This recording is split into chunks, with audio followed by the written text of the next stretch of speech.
encuentra en la Parque Industrial de Pergamino, en el cual posee todos los servicios. Por ende se le asignó un valor de 0 puntos, ya que nos miramos de acuerdo a la parte de la zonificación. Si se encuentra en un parque industrial se le agrega un valor de 0.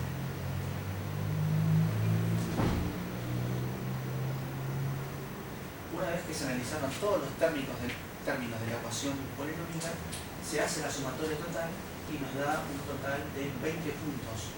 Por lo tanto, esto quiere decir que nuestra empresa queda categorizada en una empresa de segunda categoría, ya que se encuentra en el rango estipulado. Si se encuentra entre 15 y 25 puntos, si no daría, nuestra empresa queda estipulada en una segunda categoría de nivel moderado. Es decir, como hablamos anteriormente, ocasiona molestias al medio ambiente, pero se encuentran reguladas en este caso. Como conclusión, y haciendo un resumen de todo el análisis de impacto ambiental, nos tenemos que regir de la ley 11.459.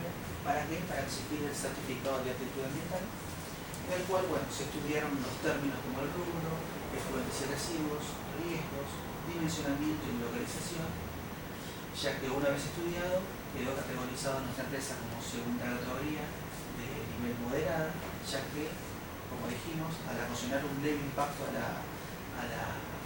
medio ambiente, ocasionamos ese leve impacto porque tenemos residuos recuperables y tratables, tenemos emisiones controladas en nuestra empresa y mitigamos los riesgos con medidas de seguridad y proceso.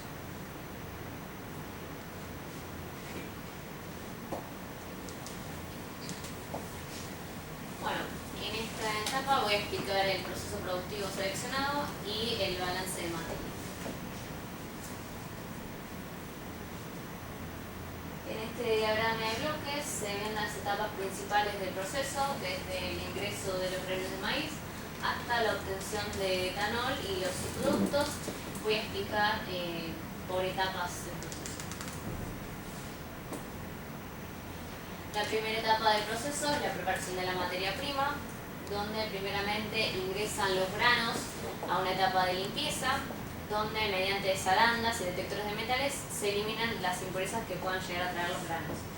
Luego ese maíz limpio ingresa a una etapa de molienda, donde es molido mediante molinos de martillo, y luego ese maíz molido se mezcla con partes iguales de agua y linaza liviana para obtener un puré al 35%, que ese puré va a ser apto para la conversión enzimática. Y cabe destacar que la linaza liviana se recicla de una etapa posterior del proceso. La segunda etapa es la conversión del almidón al etanol. La conversión se lleva a cabo primero con las etapas de liquefacción y luego sacarificación y fermentación simultánea. La etapa de liquefacción se lleva a cabo en 3 subetapas. Primeramente tenemos la liquefacción primaria, donde el puré obtenido en la etapa anterior se ingresa a un tanque donde se le agrega una primer dosis de enzima alfa-amilasa para comenzar la gelatinización del almidón. Luego ese puré, ya con la dosis de alfa-amilasa, se ingresa a un jet cooker donde en ese equipo se inyecta directamente vapor vivo hasta obtener una temperatura de 115 grados centígrados. Luego, ese puré pasa a la liquefacción secundaria, donde debido a despresurización la temperatura baja a 85 grados centígrados. A su vez, debido a esa despresurización, se libera vapor. Y ahí, en esa etapa, se añade una segunda dosis de alfa-amilasa para completar la transformación del almidón en dextrina. Lo que se obtiene en esas 3 etapas de liquefacción se denomina puré dextrinizado, que al estar a 85 grados centígrados, la temperatura debe bajarse a 32 grados para que esté apto para la etapa posterior. Así que luego de ese enfriamiento se ingresa al reactor de sacarificación y fermentación simultánea, donde ahí se le añaden glucoamilasa y levadura. La glucoamilasa es la que va a hacer que las dextrinas se transformen en azúcares fermentables, y la levadura que esos azúcares fermentables se transformen en el etanol. En esa etapa debemos mantener la temperatura a 32 grados centígrados y obtenemos el dióxido de carbono como uno de nuestros subproductos y el mosto, que es una mezcla de etanol, sólidos y agua. Los sólidos que están en ese mosto son los sólidos que no se fermentaron, es decir, los sólidos que no se transformaron en etanol. La tercera etapa es la purificación del etanol. Ese mosto que obtuvimos de la etapa anterior tiene aproximadamente entre un 10 y 12% en volumen de etanol. Entonces, para lograr una mayor concentración, primeramente se pasa a una etapa de destilación, donde mediante columnas se separan los sólidos del etanol y el agua. Por el fondo de la columna obtenemos vinaza entera, que luego va a ser procesada para otros subproductos. Y por el tope de la columna tenemos el etanol hidratado, que tiene una pureza del 96% de etanol.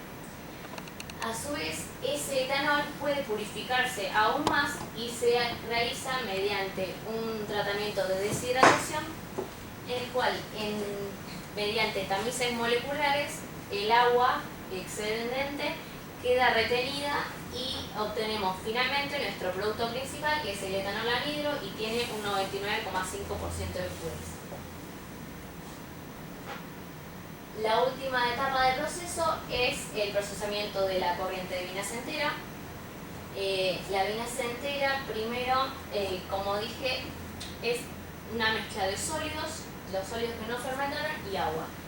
Primeramente se tiene que separar la fracción líquida de la sólida. Eso se lleva a cabo mediante una centrífuga.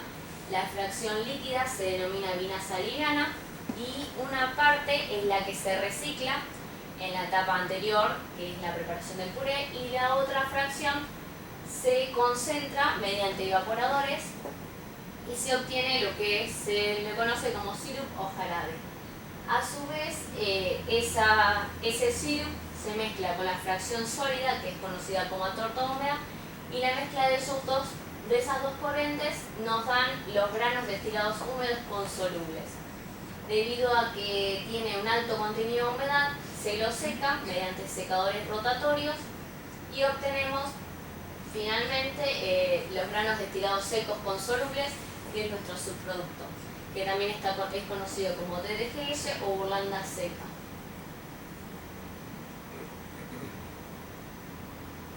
Bueno, acá podemos ver en el diagrama de bloques las etapas principales y a su vez están marcadas las áreas con la codificación, que es lo que usamos luego para el flowsheet. El área 200 es lo que incluye la molienda y la preparación del puré. El área 300, la hidrólisis del almidón. El área 400, la sacrificación y fermentación simultánea. El área 500, la purificación del etanol. La 600, el procesamiento de la vinaza. Y la 700, el secado y almacenamiento. Acá en el flowsheet podemos ver lo que son los equipos principales y las corrientes del proceso, donde están marcadas las áreas que, no creo que sea, pero de la codificación depende de las áreas que se mencionaron anteriormente. Y este flowsheet es el que usamos para realizar el balance de materia. Acá vemos el balance global, es decir, el balance de caja negra con el neto de todas las entradas y salidas. Tenemos como principales corrientes de entradas el maíz, agua y vapor, y las principales corrientes de salida es el etanol anhidro, dióxido de carbono, el DDGS, agua e impurezas. Esto nos permite ver los requerimientos que tenemos para lograr obtener nuestra producción que fue definida anteriormente.